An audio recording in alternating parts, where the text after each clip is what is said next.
Hey, everybody, and welcome back to another episode of the Proud to Work in Cannabis podcast. Very excited for the two friends that I have on the podcast today. Today we have Emily Paxia, the founder and managing partner at Poseidon, as well as Rosie Matteo, the founder and CEO of Matteo Communications. This is a fun one because three of us have had a text chain going for, 5 years or something. We've known each other for a very long time. We've been in this boat seemingly rowing together for a long time. And in our text thread last week, we were like, why do we not go out? Why do we not have like our own podcast? So we thought we'll start out with one episode. If it's a big hit, we may be back. But ladies, thanks for coming. So please leave a rating and review. Thank you for having us. Thanks for having us, Karson. So I think most people know us by now, but why don't we do intros? Emily, we'll start with you. Sure. Emily Paxia, co-founder, managing partner of Poseidon. Poseidon is an investment firm that has been investing in cannabis since January 2014, which I told Rosie, I think I told both of you last week, when we actually domiciled and set up our structure was August 2013. So we're coming up on our 10-year anniversary of Poseidon being in existence. So pretty excited. And I'm Rosie Matteo. As Karson said, I'm founder and CEO of Matteo Communications. I think at this point, we're the largest cannabis communications firm in the space. I started as Woman Show also about 8 years ago, October of 2014, right? So that's 8 years. We're coming on 9 years, actually, a little over 8 years. All right. So 8 years in the space. We do public relations, investor relations, social media, content, SEO across the supply chain, and paid media. Represent close to 65 companies, including Poseidon and Next. So great to be here with you guys today. And one of the cool things about this episode is that, Emily is invested in a lot of the leading public and private companies, and Rosie represents a lot of the leading public and private companies. And so we're really the three, and of course, Vanks hires for a lot of these companies. So we have so many mutual companies and contacts, and I feel like we have a really deep understanding in terms of what's going on in the space, just based on the people that we work with all day, every day. So today, before we started recording this podcast, Rosie, Emily, and I made a list of all the things that we wanted to talk about. We're definitely not going to be able to fit them all into one, but we wanted to talk a little bit about the overall economy updates and how that translates to cannabis and some of our predictions, the job market inside and outside of cannabis, just the general predictions around venture-backed companies and the mass extinction coming for those, and just overall strategy, communication on how to right-size a business, how to manage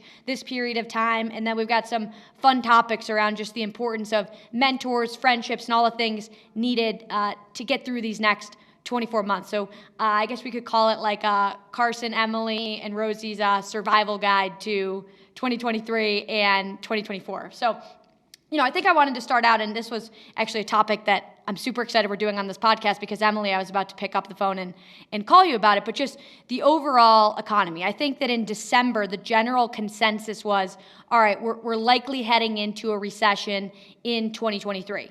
Now, last week, with the latest updates, it seems as though we may have a softer landing, right? The Fed said that we only have 25 basis points to go. So that seemed like a really positive update. And then the jobs report came out, and there was 517,000 new jobs, 2 times more than December. And so it felt, it feels a little bit like it's just, a little bit confusing, these signals. So, Emily, as the investor and the person that knows a lot more about this than I do, what is your take just on the general overall economy? Because it seems to maybe be not as bad as we thought it was in December. Well, I mean, it really depends on how you characterize bad. I think what I don't care about broad terms. What I look at is what's happening with the consumer. And I can't help but notice that, gas prices, while they've come down, are still not where they were. People are feeling the pinch. And I think all the data that I'm reading is indicating that the consumer is getting into trouble. Credit card debt is the highest it's ever been. People are living paycheck to paycheck in a tighter fashion than they have. Car loans are defaulting at a higher rate than 2009. These are not strong indicators that people are feeling good about their personal finances. And all the while, they're continuing to raise families, feed kids, eating eggs that cost $1 gazillion. a carton. I mean, it is a tough time for the consumer out there. And when you look at the December spending data, it wasn't a great holiday season. So I think we're really and I mean, you can see it too. I mean, Apple is a perfect bellwether around how the consumer is feeling about products. If they're missing on their revenue targets and seeing a drawdown in terms of their projections. I mean, the fact that they even cut their the design person indicates to me that they're going to start to really streamline their operations over there. And, you know, when a $1 trillion market cap company is taking those steps, I can't help but think about the trickle down effects throughout the rest of the economy. So I like how the Fed is now talking about a soft landing. I mean, the Fed was wrong the whole time that it was saying that, you know, this was a transient experience, that inflation was starting to run rampant. I think they were too delayed on starting to execute on these rate hikes. And I think what we've seen is a really volatile market on the backside of that. So it will definitely have repercussions on our industry. And I think, unfortunately, I know we're going to talk about the jobs report, but the other thing I'm seeing is that people are working multiple jobs now to support their household. And I think it's going to impact our industry in terms of where people are able to gain employment to support their families the way that they really need to in this environment. And I think, speaking of the jobs report, maybe, you know, part of the reason is that I think I read something recently that like $1 trillion in savings was burned through. So maybe people are, you know, returning to work, right? That 517,000 number, to your point, right? People are going back to work and working because they need income. I mean, what's your read on the jobs report? Because obviously that was much higher than was expected, and I think everybody was pretty surprised by it. So, you know, I'm curious your take on that, Emily. You know, I think that we as a society have not acknowledged. I'm a psychology person by background, and it does really impact the way I think about investing and what goes on in the markets. I don't think we addressed sufficiently the psychological trauma of what happened during the pandemic when we shut the whole world down. And I think on the backside of that, we saw the quiet quitting, we saw the quitting, and we saw, you know, people were receiving checks at home. There's been this sense that the government is going to bail us out no matter what's going on. I mean, it continues to happen. It bailed out in 2008, 09, bailed out again during the pandemic, which was an exceptional circumstance. So there was some need for that to support people. But I think what we saw on the backside of that was an absolute spending spree. And I know how I felt when we talked about it. Rosie and Karson was like, never lock me down again. Like, I am getting on a plane. Like, we are doing all the things. Cabo. Yes, Cabo. We went. The three of us went. We went. Some of us got COVID. Most of us didn't. Yeah. I mean, we were part of that. We were part of that spending spree. We were. But we also save. I think we're prudent with our finances. Yes. We didn't go this year. How about that? We did not go this year. There you go. Yes. And so you saw these peak savings rates. People were saving and banking cash during the pandemic because they couldn't spend it to the extent that they wanted to. And I mean, I even say it like, we need more fundraising galas so I can spend money on ball gowns. Like, that's a sidebar. But I think that when I look at what happened after that is the savings have drastically depleted. People went back to living because maybe they had this sense of like, who knows what comes next? We had a global pandemic that shut us down. I just saw the doomsday clock is sitting at the closest to midnight that it's ever sat, which is basically saying that we're the closest to a nuclear situation, given the Ukraine and Russia situation. People are living minute to minute because of this. And I think we really have overlooked how we can support people to feel a little safer about what the future holds. But nonetheless, here we are. We're finding ourselves in a credit crisis. And I think, I think what is amounting to that, given the depleted savings. And people are finding that they regret the quitting and they're having to get back to work. And so I do think, and I know, like, you guys, we all traveled the last few years. We've seen the shortage of people working at the airlines and the airports. We've seen it even in Vegas. I feel like everywhere I went at MJ Biz, every restaurant was commenting that they don't have enough staff. And for Vegas, a hospitality born zone, this is a real challenge, but now it's starting to come back. So people are getting back to work. So I do think that's an important thing, but whether or not what they're being paid as they go back to work will support where inflation has brought us and the cost of capital now is a different story. Yeah, so I think, like, regardless of how you slice it, regardless of, you know, what the Fed said last week in the jobs report, like, we're in a highly volatile moment. And so, in just the overall economy. So, you know, based on that, we have that on the one hand. Then we had cannabis in, where of course, cannabis investing was down 96% year over year last year. It was absolutely borderline impossible to raise cash in cannabis, and cannabis businesses are met with, needing to pay their workers more. Cannabis businesses are dealing with needing to raise their prices, and so of course it was just, a borderline bloodbath for the cannabis industry last year. And now we're going into 2023 where it's just very uncertain. So how do you think these broader trends in the economy translate down to cannabis? And I'm curious, from where both of you sit, sort of what you're predicting for cannabis for 2023, just based on the sheer uncertainty in the overall market, let alone the uncertainty in cannabis. I mean, I think it's going to be a different year, for the past couple of years, it's been, growth at all costs, which has been a lot of different industries. And someone very smart just said this year if flat will be the new growth. If we can stay flat, like that'll be a win, right? You're saying people are getting hired in other industries, right? So people coming to cannabis are going to expect those higher wages like there are in other industries. If there's like a hiring spree, but the cost of goods is still high, the cannabis companies, COGS is huge for them. So I think it's going to be an issue. So if I'm being optimistic, I'd be so happy if we were flat, but the first month of the year doesn't seem to be that way. I think it's going to be very, very rough road for the next year. I think I told both of you my New Year's resolution, because 2022 felt bad. I felt like it was body blow after body blow in this industry. And we've already been in a bear market. So I think we're fatigued to begin with. And then when the macro conditions started to layer on and everybody went risk off, and capital really on the equity side of cannabis just completely shut off. And then we saw everybody's levering up, and underwriting to debt is a lot harder than people would think. And like we're seeing the challenges with IIPR now in terms of like King's Garden and some of these things. I think it's not easy. It's never been easy. And, but yet I think it comes down again to kind of your outlook on it. And the way I've been thinking about 2023 is first half of 2023 will substantially still be difficult.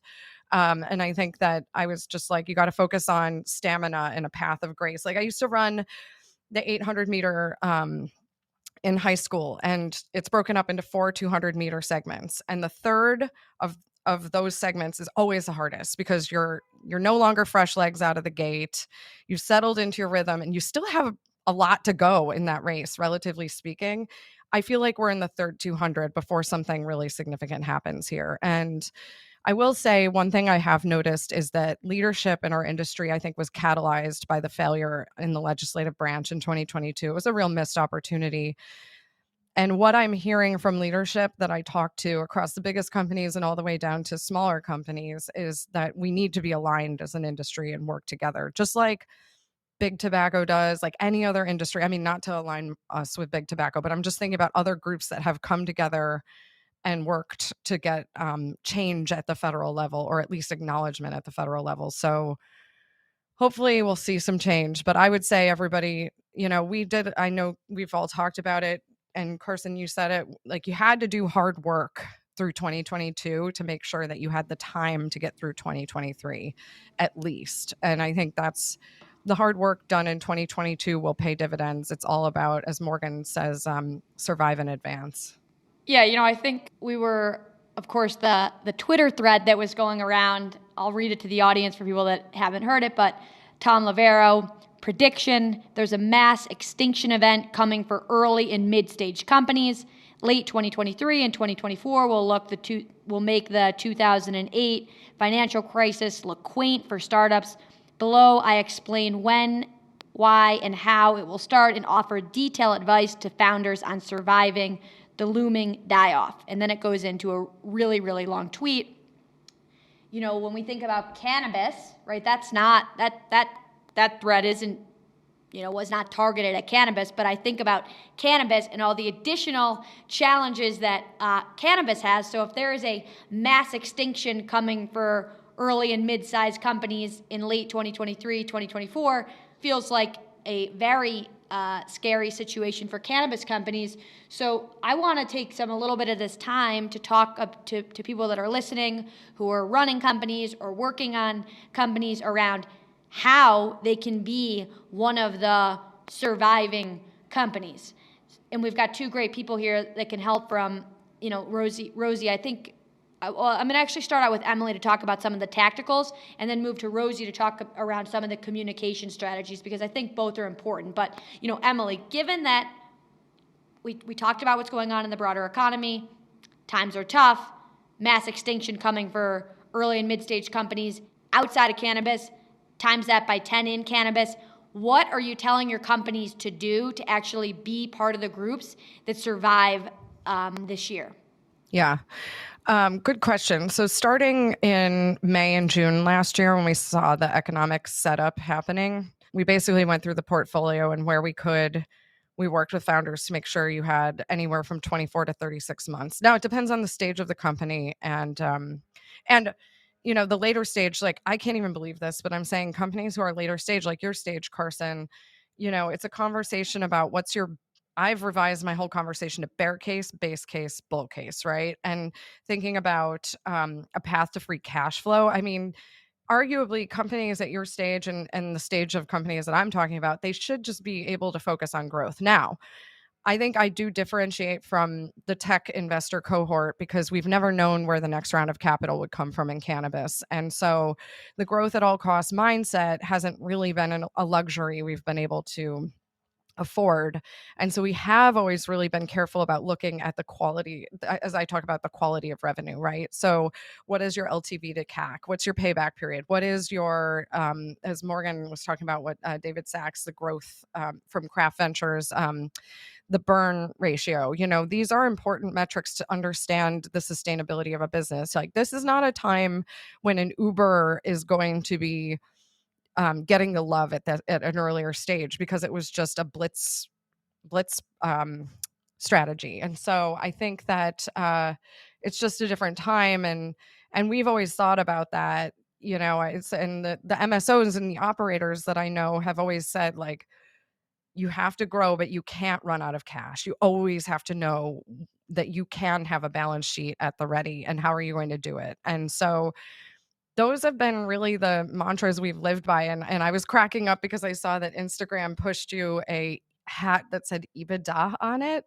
And it's like, I don't know, Rosie, like Karson, we've lived in an EBITDA world. I feel like we were EBITDA and now we're free cash flow. And I feel like everybody else is now finally, ex cannabis is now talking about EBITDA. Like, it's this new metric that they just invented. But it's like, no, we have lived in EBITDA world forever. And now we're like free cash flow. So we did do a lot of work with the companies. And to your point about, right sizing organizations and streamlining headcount, that has been a part of it. And it's been difficult. But I always say to the founders, if we don't survive, we can't employ people again, right? So sometimes you have to kind of do a right sizing so you can continue to move forward, and then you can be a person that hires people again, a company that hires people again. And headcount is generally cannabis companies' number one expense. And so in the efforts of right sizing, headcount reductions, RIFs, seems like that's like the number one thing that people need to do. Rosie, from where you sit, how important is communication in all this, and what kind of strategies can you give to people if we're a business that needs to go through a right size, from internal communication to external communication? Help us with the playbook here. Yeah, well, I think internal communication is important because, and we see this in cannabis companies specifically, a lot of young employees are part of it, and they are the voice, right? They get out there, they have friends, they're talking about it, right? So, and that's the way that your image can totally be sullied if you don't handle a right sizing right. So the right type of communication to your employees is super important. Obviously, some companies are not afforded the luxury of going to their employees first because, maybe they're publicly traded and some of the stuff can't be afforded, to be leaked because of like disclosure reasons. But, communicating with your employees who are your voice is very important. And then also, I get these calls all the time. Oh my God, we're going to be doing, a RIF, or going to be doing layoffs. What do we do? Well, fortunately and unfortunately, this is an everyday occurrence in cannabis. So these founders who come to me, or CEOs who say, how are we going to manage this message? We're on this boat together, right? And just stating your case, why you had to, people understand now, and just being pretty forthcoming is really the name of the game. People understand what's happening. It's not only happening in cannabis.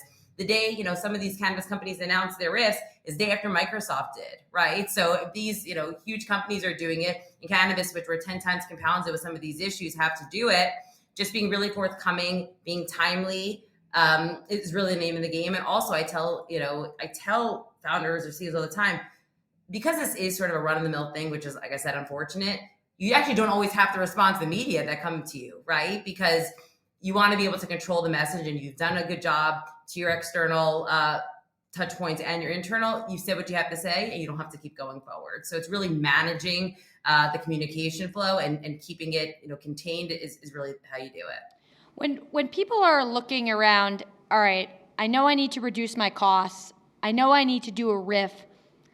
Emily, how do you guide people in, where to start looking to do it? I was listening to a good podcast the other day, and they were talking about how at Facebook, there was a quote that came out that said, we don't want managers managing individual contributors. And over the last several years, it seems like there's been so many layers. And so like undoing those layers is a place, where I would think to look to start. When I look at our business, that's where I've sort of looked to start. But I want to know, do you think that's the right approach? And if you're guiding founders on where to cut and how to think about where to cut, like where do you even start? So I don't think most of our organizations have gotten as bloated as what I was seeing what's going on at Meta. That was 12 years of a bull cycle running hot. So a strong tailwind. So I think that all of a sudden, this is why we have market cycles.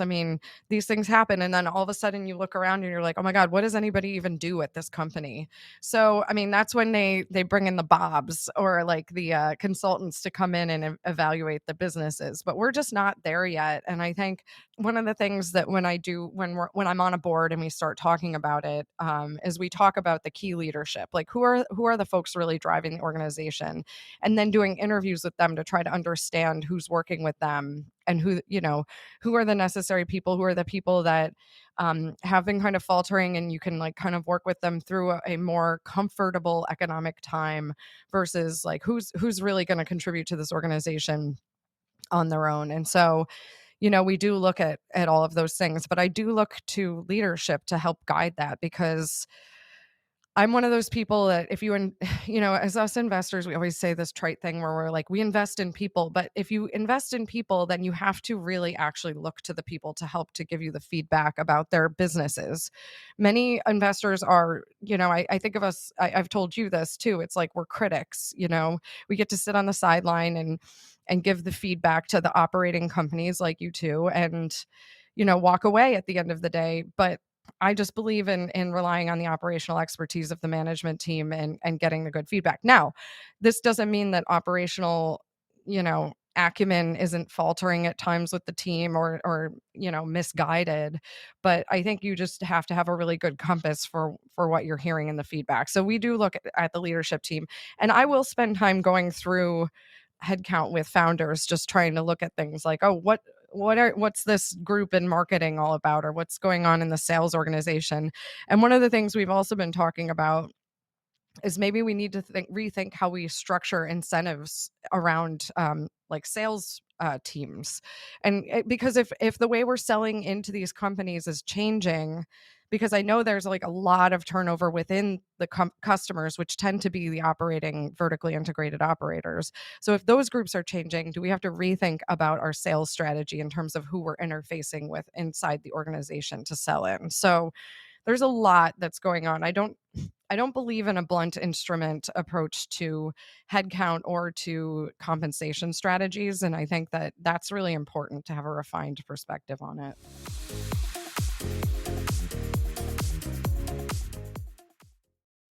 Rosie, what are examples of things where you've seen these right sizings go wrong from a communication standpoint? And how can people avoid the mistakes you've seen made out there?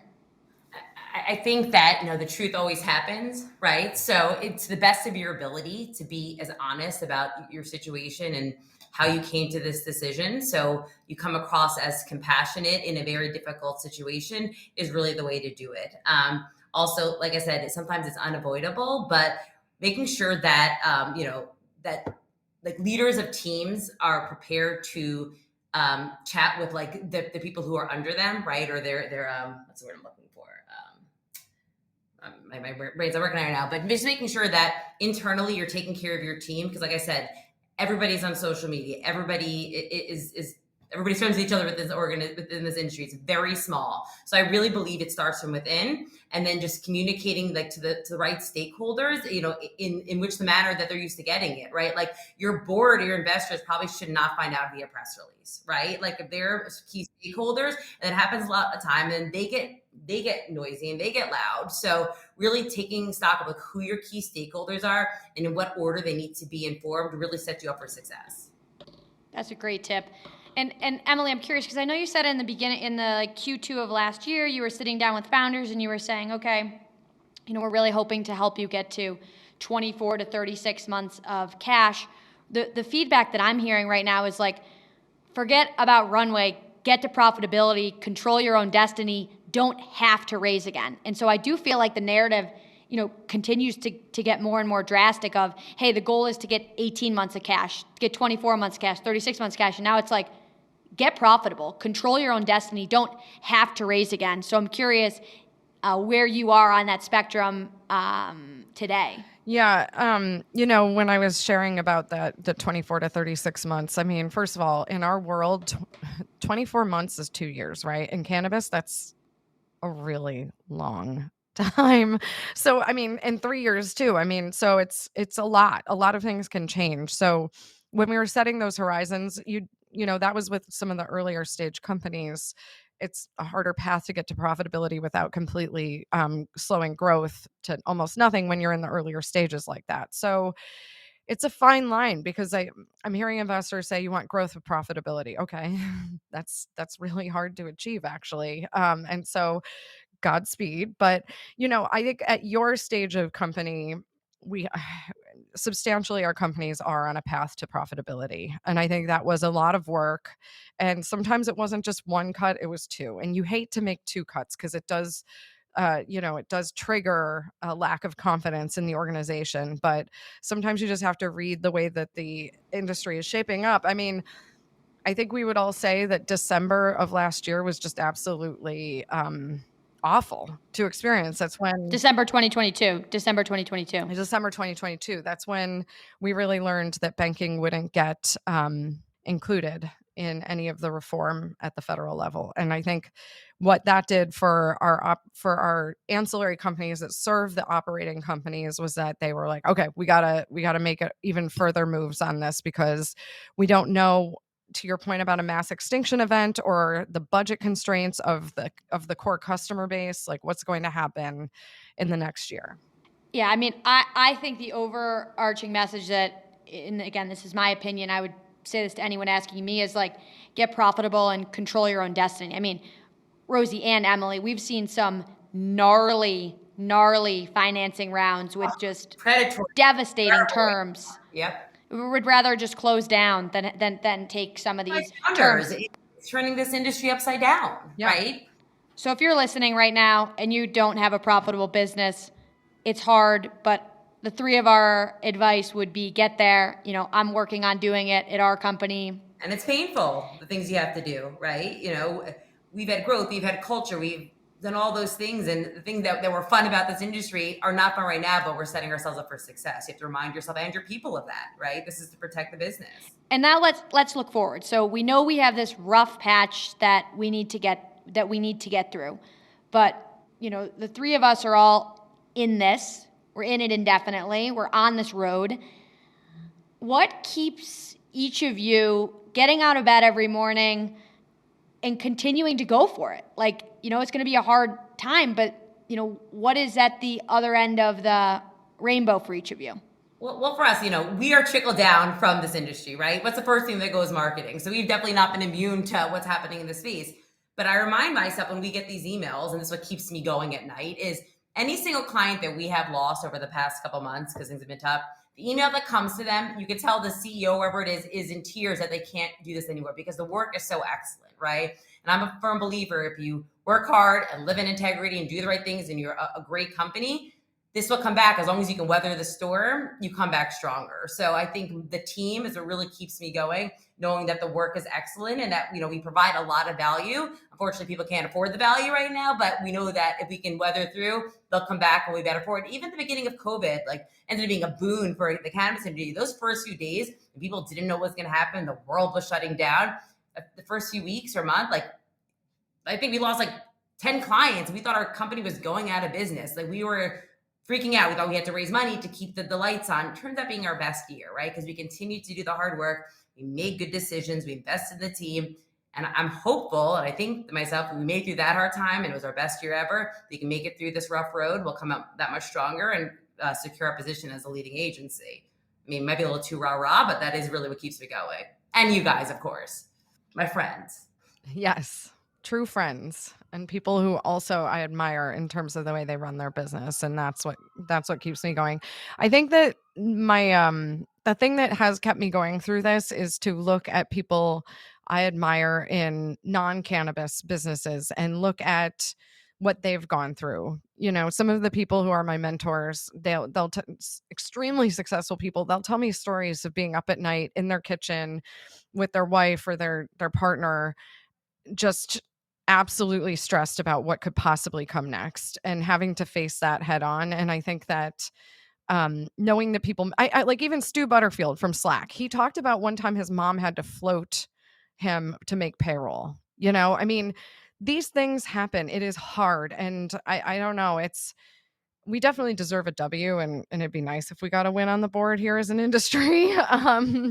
But in the meantime, I don't know. I think we just keep going, and I try to just look at how people I admire have gone through things and listen to my friends and colleagues in the industry, which I do feel fortunate. I feel like we do have a great group of people that we get to work with who do inspire me every day to keep going. And that's how I keep going. I also just love building businesses. And so, as much as I love, seeing people being employed by businesses, I love seeing doors open. I love seeing new products being launched. I mean, there's lots of evidence that there's a lot of good things happening here. And so I try to really focus in on the businesses, not so much some of the noise on the outside.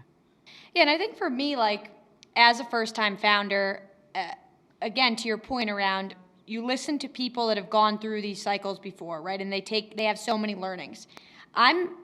It's a whole new experience, a whole new learning. Even this conversation that we just had about the economy, a couple years ago when the economy was rip-roaring, I'm not listening in to the Fed's calls about interest rates rising, right? If Karson from 5 years ago is listening to this, I'd be like, what are you talking about? And so I do feel like for the founders and the teams that take this moment as a learning opportunity to understand what's going on, you'll be able to better understand next time around, right? And so I do think there's a really great learning opportunity for all of us, as whether we're founders, employees, investors, to learn in this moment to inevitably be stronger the next time around, because everyone that I speak to that's 20, 30 years ahead of me in their career says this happens, so get used to it and learn from it. I always think about that cheesy meme where it's the mountain, and then it's all the things that are under the mountain that made it get to its greatness or its peak, right? So you have to realize nobody gets to the top without the struggles, and you have to remind yourself that one of my favorite quotes about entrepreneurship is entrepreneurship is living like most people won't. So one day you can live like most people can't, right? So it's very, very hard. But if you make those sacrifices, you live and work in integrity. I mean, I'm very positive, I guess, right here.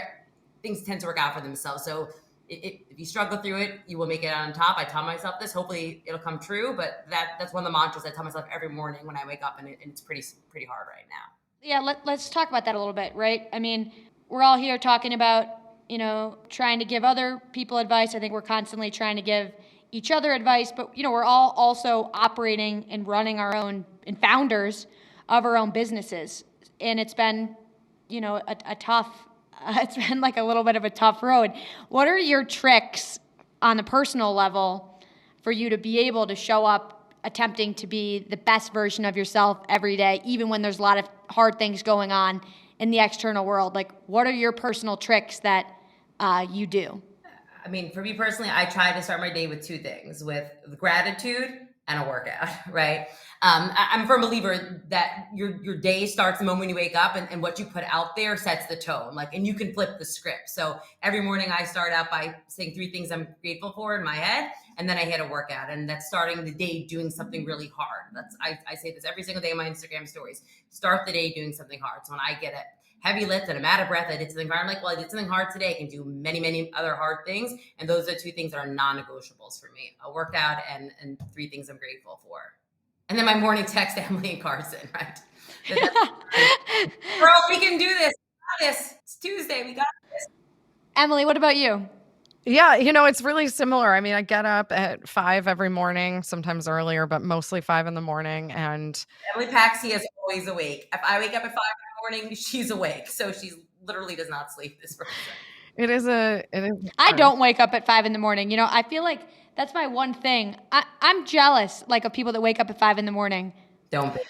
There's so much day to have when you do that. I don't know. I get up and same thing, Rosie, like, I absolutely destroy myself in my workout in the morning, because it's just like, I just view it as it's all conditioning. Because if you can surpass something that's incredibly hard, you can surpass the next thing that's incredibly hard. And I just think it's the mind body connection. It's getting the frenetic energy out, and then it allows me to really focus in on what I have to get done in the day. So and it's like a little bit, if everything else goes wrong, at least you kind of accomplished something in the day.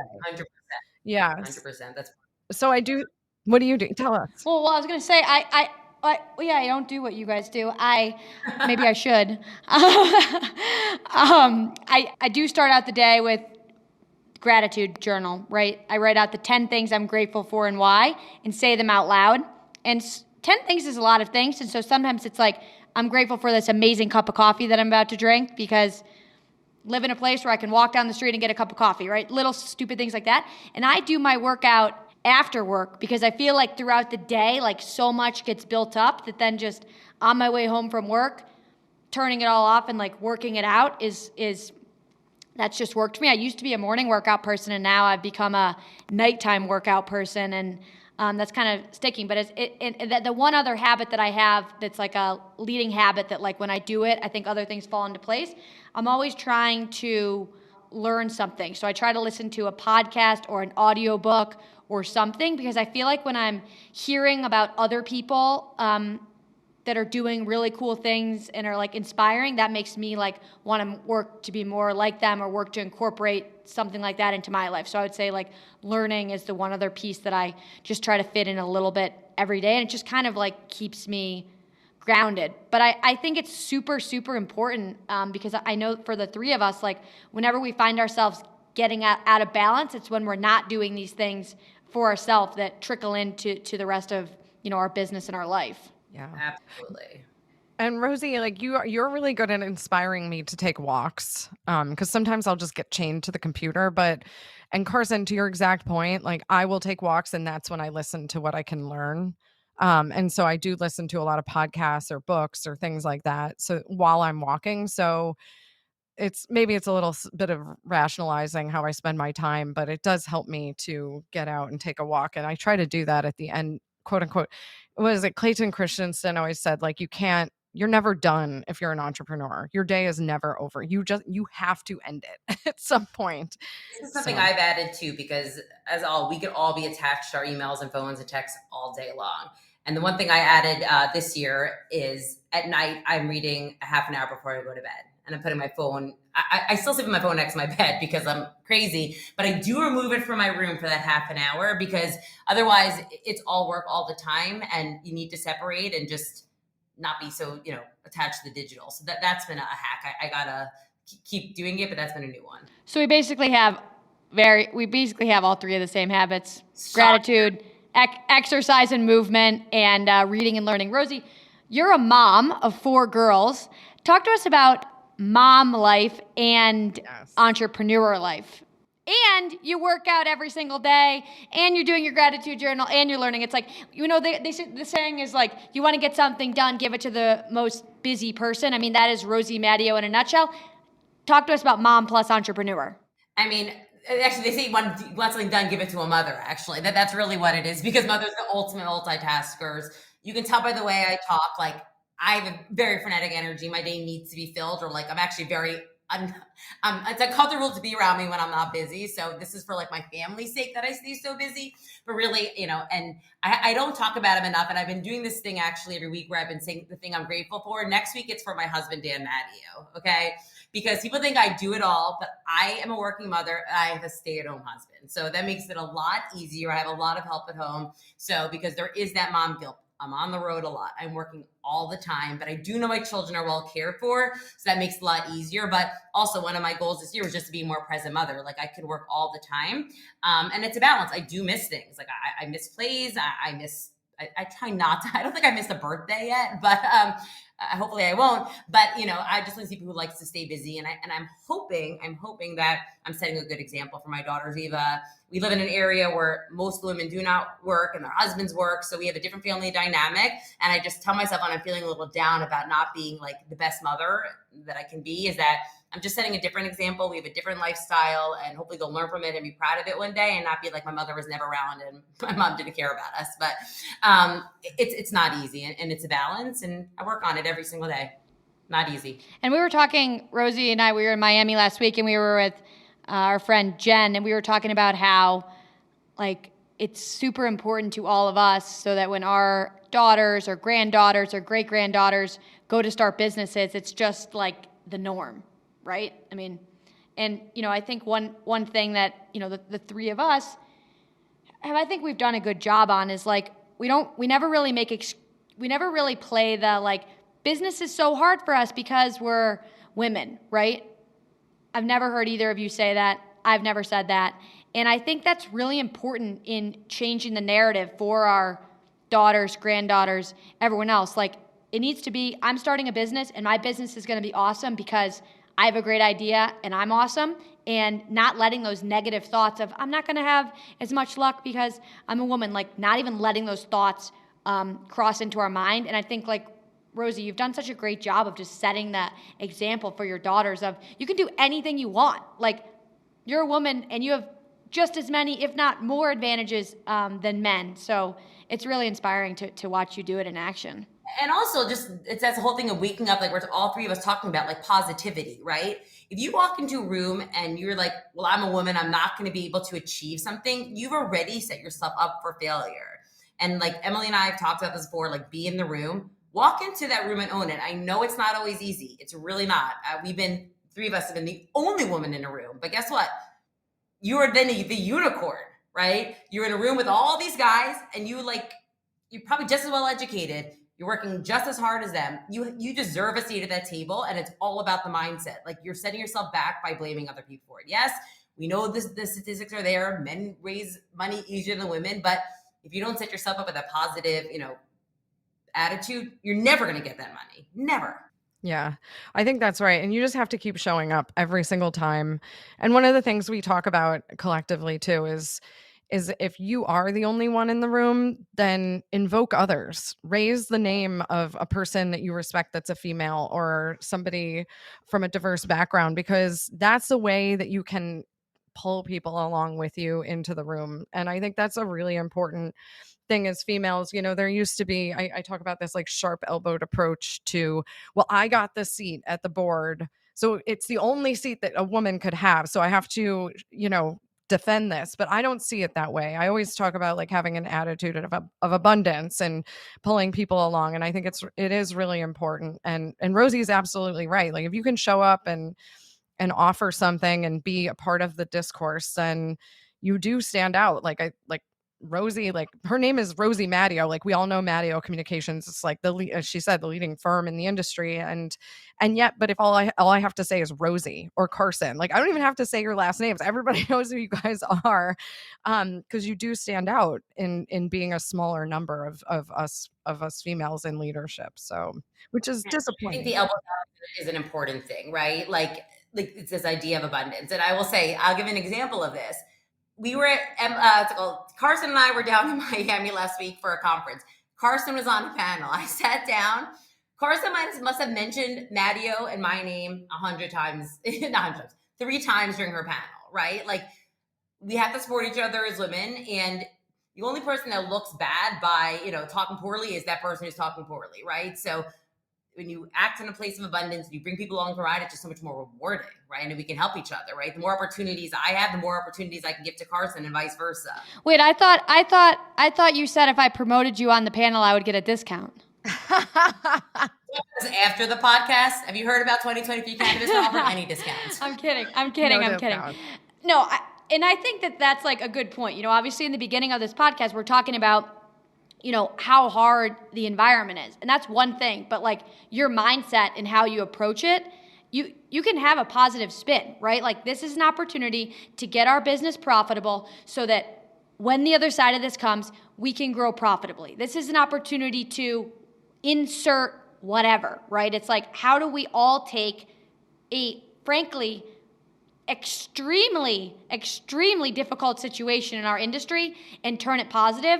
And like, I love our friendship because I feel like we're constantly bringing each other up, and I see us doing that with everybody. Like, our group chat could be so negative, and yeah, we have the occasional bitching about this or that, but it's very minor in comparison to what it could be, and most of the time it's just reframing a problem into a solution. And so, in closing on all this, like, I'm super grateful for both of your friendship. I don't think I could have made it this far without the two of you. And I really hope that everybody listens. Make sure that you find good friends and good supporters that can bring you up, because it's really hard to make it without a group text like the three of us have. So any closing thoughts from the two of you? Yeah, just one. I mean, because one other thing that I think women's groups can do better for each other, and I think it's something the three of us do, is like, we genuinely will have we'll have conversations about difficult things, give each other feedback on things. Like, it's not